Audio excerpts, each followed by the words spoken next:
Well, there's major news in Australian and global boxing, and it involves our very own Tim Tszyu. He's going to fight for all of the belts in the super welterweight division against Jermell Charlo. And Tim joins me. Tim, finally, we've got news. You headed back to the States and you've got this massive fight.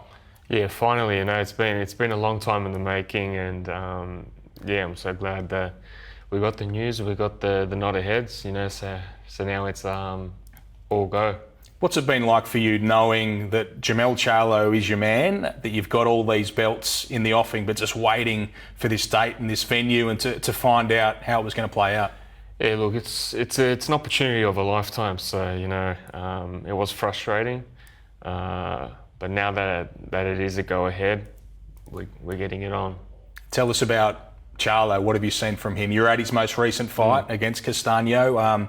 He was very impressive. He improved from the first fight between the pair to stop him and look very good in doing so. But clearly you see something there that gives you every indication you win this fight. Yeah, look, he's a smart, slick boxer. He's in there in the pound for pound list. He's a good boxer. He's the undisputed champ for a reason. But this is I believe this is my era, man. I'm coming for it all, and I'm not here to just to grab the belts. I'm here to keep them. All right, let's start right there. Welcome. It is Jesus. What's the date? It's Thursday, the 14th, 2022. We got news. It's been about a little over 2 days or so, if not that. Tim Tszyu is going to get his title shot against Jermell Charlo, 154 undisputed champion, and the date is looking like it's being reported even by and confirmed by PBC side that you're going to have Charlo and Tszyu fight on January the 25th. No, excuse me, January the 28th, and it's likely going to take place here in the States. I'm pretty sure it's going to take place here in the States. But right now, we don't know the network. It's likely, if I'm correct, it's likely going to be Showtime, because Showtime is already invested in Tim Tszyu already by giving him his own card. And frankly, Jermell Charlo has pretty much made his bones on Showtime. So there's multiple issues that I have with this fight. As far as, we got different topics to talk about, like what's going on with the IBF #1 contender, Bagram Murtazaliev, who has been mandatory since November of 2019. Yet Tim Tszyu, according to official WBO documents, which you can look up on the WBO website, has only been mandatory for the WBO since he was given or gifted the WBO mandatory. This is all fact and can be confirmed by WBO paperwork. He was gifted a WBO #1 contender ship in August of 2021. So it hasn't been even a year yet, but where the IBF, the most strict and stringent of the four sanctioning bodies between the WBC, WBA, IBF, and WBO, their mandatory guy has been fighting on Charlo, and then even Tim Tszyu undercard, where he fought on the undercard of Tim Tszyu versus Terrell Boucher in a dark match. And from my understanding, it wasn't even on the undercard. It was after the event while Tim Tszyu was having a press conference. And previously before that, he had fought on three. Wait, let me check. Was it 2 or 3? 1, 2. He fought on Big J. Was it 2 undercards of Jermell Charlo? I believe it was 3. Let me check. I got it right here. It was we know it was Jason Rosario, Tony Harrison. No, wait, let's see if it was Tony Harrison. It was Rosario and Castaño 1. Yep. So wait. Yep. So he wasn't on Tszyu, he wasn't on the Tony Harrison card. Tszyu Goucher, then it was Charlo Castaño 1, and the Charlo fight before that, which was Jason Rosario. Gotcha. So basically, he fought on 3 undercards of the fighters that are about to fight, getting step-aside deals in dark matches that are not televised. I got to be honest. you know, something's going on with his team for them to allow this to happen, because I knew something fishy was going on when they weren't even promoting him on the events that he was fighting on. You would think that if Charlo had and PBC had any intention to fight him, that they would say, okay, all right, let's try to build this guy's name up, you know, as the mandatory, so when Charlo fights him, at least fans have some recognition. But they've been just burying this guy in the card. So recently, when was it that the WBO ordered the purse bid? Oh, when was it supposed to happen? I think it was June. It was supposed to be June. It was supposed to be done by, I think, 20th of June, but that faded into obscurity because that never happened. And then the IBF, and then Murtazaliev's team, shortly after that purse bid was announced, released a statement, basically, correct? That's pretty much what happened. Like, wait a minute, we're first, and we have a signed agreement, you know, saying that we're supposed to get the shot. Yeah. They released a statement, but then again, nothing has happened since then. So Murtazaliev is either in complete limbo, or has got a shit-ass team around him, or is being paid to do nothing. One of the three. But then how does the IBF figure in that? Because they haven't had that their mandatory. I don't even know who the last IBF mandatory was at 154 pounds. I don't remember if Rosario was a mandatory or not for J. Rock Williams. I don't remember. I'm pretty sure. When did Charlo fight Rosario? Because I'm pretty sure that Murtazaliev was a mandatory for him. Because when did Rosario fight Charlo? It wasn't that long ago. That was in 2020, September of 2020. So Murtazaliev was a mandatory for Rosario, not even Charlo. He was a mandatory for 10 months. At that time, and the belt switched hands. Yeah, and then he still didn't get his shot. So, as I said in previous videos, Murtazaliev's team is not; their hands are not clean in this. They've allowed all this bullshit to happen. Yeah. So really, they've got no one to blame but themselves. The IBF has just seemed to be sitting on their hands, which is something they've never seemed to do. They don't fuck around. I mean, they told Triple G, vacate your title if you want to fight Canelo for the third time, because you can't have two belts in two divisions. Yeah. So it's it's very unusual that in this particular case they pretty much just allowed all this shenanigans to go on to push Charlo v. Tszyu. I mean, yes, it's going to be a massive fight in this country, but is it going to be a big fight in the States or elsewhere? I mean, Tszyu's probably got a bigger fan base in certainly Australia and possibly Russia than what Murtazaliev has because of his father. That's true. It's definitely a bigger fight, and I think it's safe to say, sorry Australian fans, but PBC and Showtime and Jermell Charlo are not taking this fight over to Australia. I do not see it happen. PBC fighters, especially if they're the A side, they are not happening. It's not happening, and I'm guessing we can expect this fight to be a homecoming for Jermell Charlo in Houston, unless what they're shopping around for. I'm hearing Vegas. Yes, I was going to say they're shopping around for a big site fee in Vegas to make sure that Tim Tszyu fans can travel, because at the end of the day, it is for Undisputed. That's right. Yeah, so they're going to go wherever the money's going to be, whether it's L.A., maybe even New York. Because that's a tourist destination as well. Maybe, LA, New York, or, Vegas will probably put up the most money. Yeah, well, from what we're hearing and all the things I'm seeing on Fox Sports Australia, they've all said pretty much it's going to happen in Vegas. They're hoping for MGM Grand, okay, which is where his father knocked out Zab Judah. But yeah, they pretty much, they're very happy to have it in Vegas on that particular date. In case you don't know, that date's pretty significant because that's exactly the 27th anniversary when Costa won his first IBF super lightweight title. Well, then there you go. That's not unintentional. That's intentional. They know what they're doing when they pick that date. Mm-hmm. Well, I don't know who picked the date, whether it was the Charlo team or the Tszyu team, but probably the Tszyu team, because like 27 years since Dad won his first title in the same. Yeah, and then PBC was like, okay, well, yeah, you know what? That makes sense. That's right. I mean, we've already had, July 2nd is a very significant date for this country. Jeff Horn, Jai Optaya. So 28th of January, history might repeat itself again. I mean, I very much seriously doubt it, but we'll get to that. So and but then it's strategic by Tszyu team. And I can assume that it's going to do big time pay-per-view buys over in Australia. It would do well in Australia, but basically it would do solid ratings, I'm guessing, over here in the States, but the big money for this fight is pretty much going to come from Australia.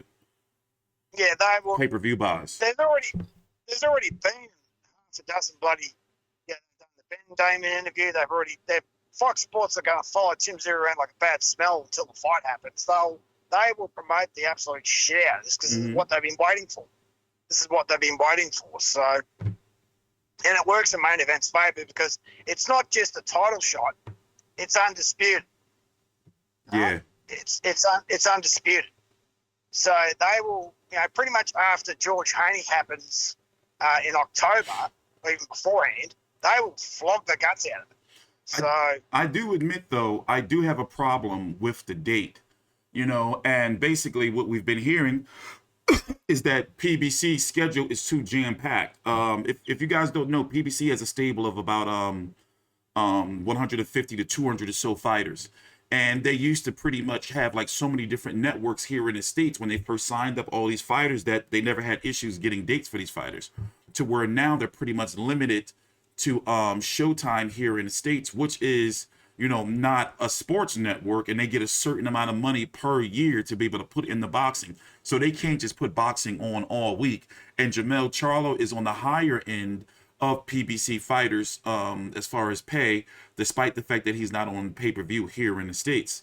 So with the PBC schedule coming up, with guys like with Spence Crawford coming up, with the return of Deontay Wilder coming up, Gervonta Tank Davis, that's 3 pay-per-views right there, and big-time events. So, Charlo Tszyu will be treated like a pay-per-view here in the States, but will likely not be pay-per-view. But still, it's going to be a big money event for Showtime. And frankly, PBC just don't have the time. Jermell Charlo, 35-1-1, 19 KOs, 32 years old, the undisputed champion of the world. It's a damn shame that he's not on everyone's pound-for-pound list over here in the States.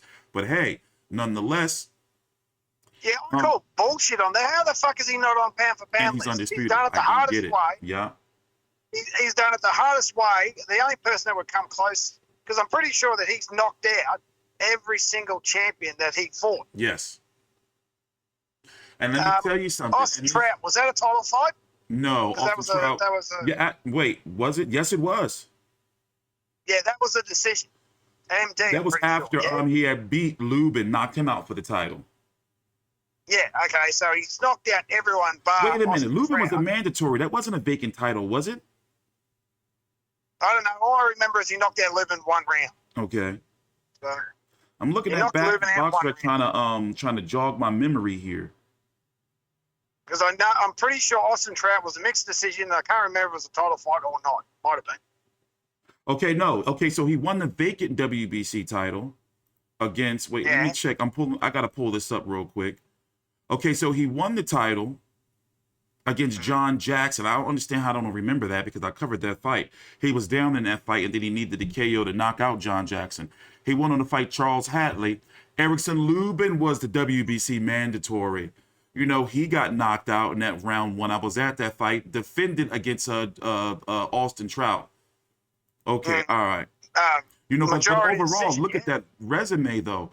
Erickson Lubin, Austin Trout. Austin Trout was on his last legs at the time, but still quality name. Erickson Lubin, Austin Trout. Tony Harrison, I felt he won that fight. Then went to fight Jorge Cota because something that happened with Tony Harrison's ankle, so he tried to run it back immediately. Went back, got his belt back by stopping Tony Harrison. Went on to beat Jason Rosario, Jelly Belly is what I call him. Then fought Brian Castano in that first fight, got that draw, came back and then knocked him out. Like, dude should be pound for pound. Just like I'm lobbying for his trainer, Derek James, already, in my opinion, just off of what he's done with Spence and with Jermell Charlo, despite what may happen with Spence and Crawford. He's my trainer of the year. But, like Charlo, one thing we noticed about him is, over the last, few years is, well, basically a couple of years is, he had a layoff from December of 2019 until September, the end of September of 2020. So there's only one fight in 2020, one fight in 2021, and one fight in 2022. But then, to take this break, and not fight until January the 28th, I really have a big issue with that date. But you were going to bring up about Tim Tszyu and his hands. What do you know about that? I just saw on Fox Sports earlier today that he said he's not even sparring yet because his hands haven't healed up properly. So that's this is an Fox amazing Sports concern. Australia, by the way, ladies and gentlemen, who's watching. Yeah, so I saw him that he was in a gym probably where he trains. His brother was in the background doing his thing. He said, he goes, I'm not even sparring yet because my hands aren't good to go yet. So he's still got a good 6 months before the fight. But those hands, how long ago did he have surgery on those hands? 2 months ago? Well, he fought in March and then About he had 3 months, yeah. Yeah, so it is a concern, but he's got 6 months to prepare for the fight, so that's working in Tim Tszyu's favour. That time, he's got 6 months to prepare. That's working in his favour because if he was to fight in the next 2 months, he wouldn't be ready, and Charlo would knock the absolute shit out of him. Mm-hmm. So this time that he's got now, he's got time to prepare, and by bloody hell, he needs to work on some stuff. He needs to work on his head movement, his footwork. There's a lot of holes in Tim Tszyu's game, as we've said many, many times. Yeah. But having said that, Charlo can and has been beaten. So So it's not impossible. It's not impossible. But the best, if Charlo takes it seriously, rocks up, he will knock the fucking shit out of Tim Tszyu inside of 6 rounds. But if he fucks around, he doesn't take it seriously, he thinks that Tim Tszyu going to be a walkover, Tim Tszyu does have the chance. I give it 70-30 in the favour of Charlo. Yeah, I'm that hoping. Tim Tszyu Go ahead. can cause the upset. I'm hoping that Charlo, because we've seen once fighters reach the mountaintop, even when we seen what is not as big as stakes. It kind of is, but look what happened to Murtazaliev, and we've seen throughout history when fighters don't take certain fighters seriously, and we've seen the comments that Jermell Charlo made on Tim Tszyu not even 2 years ago, where he didn't even know who he was, Oh, that was bullshit. He was just, I really don't think that he did, though, to be honest. I really don't think that he did at that time, that he really didn't know who Tim Tszyu was. He even had trouble, saying the man's name. Calling him Tim Tszyu and all of that shit. Oh, he was just doing that to piss him off. Okay, but I don't think so. I really think he didn't know who Tim Tszyu was. I've noticed something about a lot of these fighters where, they really don't be watching boxing like that unless it really is in their stable or a friend of theirs. But here's a quote from Tim Tszyu, that really bothers me and it bothers you too, especially when we have, as the kids say these days, we have the receipts, meaning the WBO paperwork. But here's a quote from the ESPN article. For those not in the United States, ESPN is our biggest sports platform. So 2 years already, I've been mandatory for the WBO title. So I think it's about time, Tszyu told ESPN before Charlo Tszyu entered the ring. He has not been mandatory for 2 years. He's been mandatory since August of last year. It hasn't even been a year yet. He was ranked number 1 by the WBO, wasn't he? But even that doesn't make sense. Now, 2 years ago, he didn't even fight bloody Jeff Horn. Mm-hmm. They were fighting about, 2 years ago, we were talking about how Jeff Horn was going to knock his head off. Yeah. Which didn't happen. He fought Jeff Horn on August the 26th of 2020. It is now July the 14th of 2022. So as I said, the best Tim Tszyu needs to rock up on the day, and if Charlo fucks around, there is a very good chance, because we've seen what happens when he doesn't put in the best effort, because he didn't put his best effort against Castaño. We saw that because in the rematch he belted the shit out of him. Yeah, or the first Tony Harrison fight, he didn't put on his best effort. He didn't really go out there to really. I don't know if he didn't take Tony Harrison seriously, but not to disrespect Tony Harrison, but he wasn't fully there. And even with the John Jackson fight, when he first won the title, I remember he was losing that fight and then he needed the knockout. So we know that Jermell Charlo is not impossible to beat, but when he's on his A game, nobody at 154 pounds, in my personal opinion, can beat him. Period. Yeah, exactly. On his A game, he'll smack the living shit You know, out of especially Tim when Tszyu he inside of 3 listens to rounds. his trainer, you know, he's unbeatable and he follows directions. He's unbeatable at 154, in my That's opinion. right. Yeah, remember that. Here's Tim's problem. His head movement is pretty shit house. His footwork's not the best, and his most vulnerable point are the first 2 rounds. How come? Because he got set down by that was a flash knockdown. They were flash knockdown. But Wade Ryan flash knocked him down. Terrell Boucher flash knocked him down. And remember, Stevie Spark got a few shots on him in that first round in their fight. Yeah. So if Charlo goes out after him at round number 1, and belts the shit out of him, right, which would be the advice I'd be giving everybody, like just belt him in the first round. It could end up exactly like Alex Lubin. First round knockout, bang, done. Thanks for coming. So, but you know, they have to prove that in the ring. Excuse me. But the other thing I don't like about this fight is that No Limit's all going. Have you seen the post? Did I send it to you on? The posters, yeah, I seen them. But Tszyu Charlo, bullshit. Putting It's Tim not a Tszyu Tszyu Charlo first. They're out of fight. It's a control for Charlo that Tszyu shit. fight. Yeah, I got it pulled up here. What is that? That is just plain out. That's delusional and disrespectful to Charlo. Very It's not a disrespectful. Tszyu Charlo fight.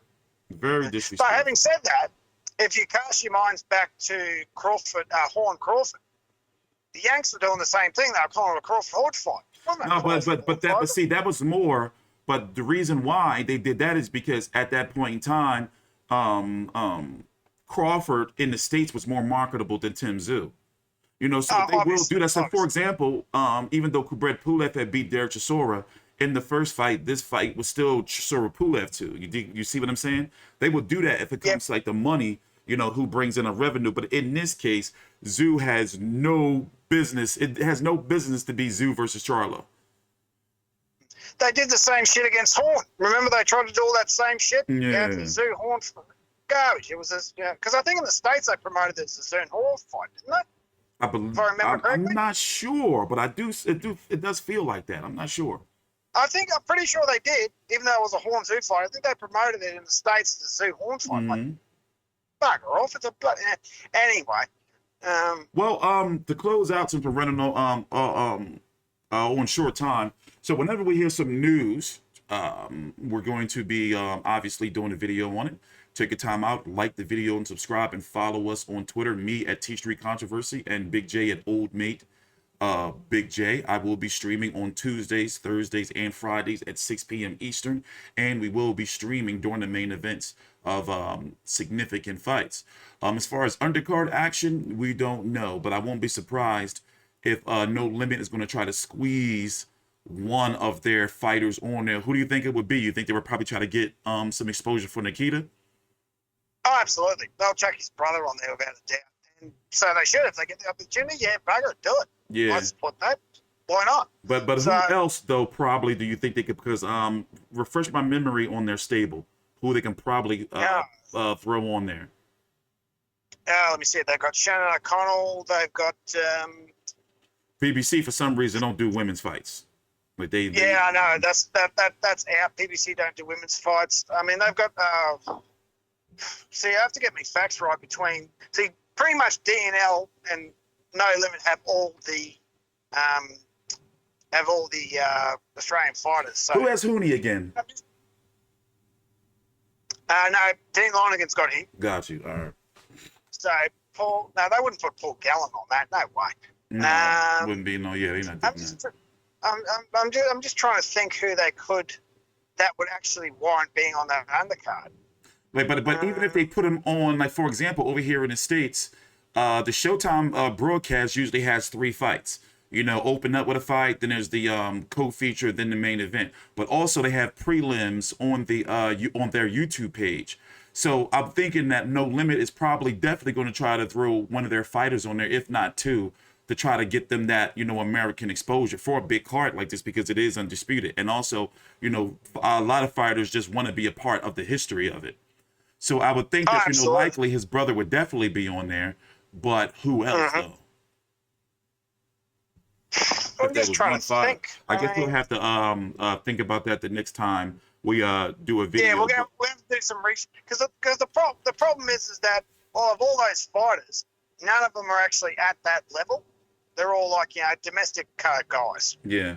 So none of them are world contenders. So all the other world contenders are all with Bob Arum or help me out here, Luda Bella. Yeah. So all the with Dean Lonergan. So No Limit doesn't have a huge international pool talent, if that makes sense. It's all domestic level guys who have never fought outside of Australia. So most of them never fought outside of Australia. So it's a decent pool there. But who would they pick on the undercard? Obviously his brother. Someone else? Don't know. I mean, there's a lot to pick from. It depends. It depends who would. I mean, they'd all fight each other to get on the card. Obviously, I mean, who wouldn't? But that remains to be seen. But definitely his brother. I think probably Showtime would want to put on, PPC would want to put on their fighters. Man, Oh yeah, of course. Well, it's going to be a PBC card. Yeah, of course. Well, there you go. I mean, they'll probably be lucky to get his brother on it, to be honest. So nah, I'm pretty sure, but they're probably going to likely showcase his brother. I think I can, I'm pretty confident about his brother, but no one else. No, I mean, I'm not confident about anyone else, but definitely his brother. So. But all right, well, closing thoughts. I'm thinking 70-30 in the favour of Charlo. Obviously, if Charlo doesn't fuck around, 6-round KO. If he does fuck around, maybe Tszyu might get him on points. Okay. So, or he could body shot the shit out of him. I mean, Tim Tszyu does have pretty good body shots, but then again, his hands are recovering. I don't know. What do you think? Well, I'm not going to count out Tim Tszyu, because we have to look at the data, and the data shows, and I've covered, every Jermell Charlo fight for at least about 10 years now, live, uncut videos, previews, etc. Even watched him fight, watched him train, and from what he's not unbeatable. No, he's not, because it's been proven twice. At least once, because Castaño beat him the first fight. And he's been in close fights. Yeah, that's right. That's right. So he's not unbeatable. How old will he be when that fight rocks around? He's 32. 33? He'll be 33. 33. Okay. Right. So that's getting the arse end of his prime. So yeah, that's another factor. I mean, the older you get, the longer layoffs that plays with you. You can't. Yeah, and he's reached the mountaintop. And that's right. And we talked about it. And this is my closing thought. We'll talk about it more when we do our next video or stream on Australian boxing. But if he wins this Tim Tszyu fight and even gets past his mandatories, for example, it's Tim Tszyu. It's going to be Tim Tszyu first. We don't know what's going to go on with the IBF, so I'm guessing. It's gonna have to happen eventually if he stays at 154. Then he has to fight Sebastian Findora WBC if he still has that belt, and then you have Israel Madrimov, who's the WBA. But even if he decides to say, okay, you know what, I won undisputed, I defended it once, maybe twice, I'm gonna drop those other belts. He still has some significant fights potentially at 154 where they can be big money.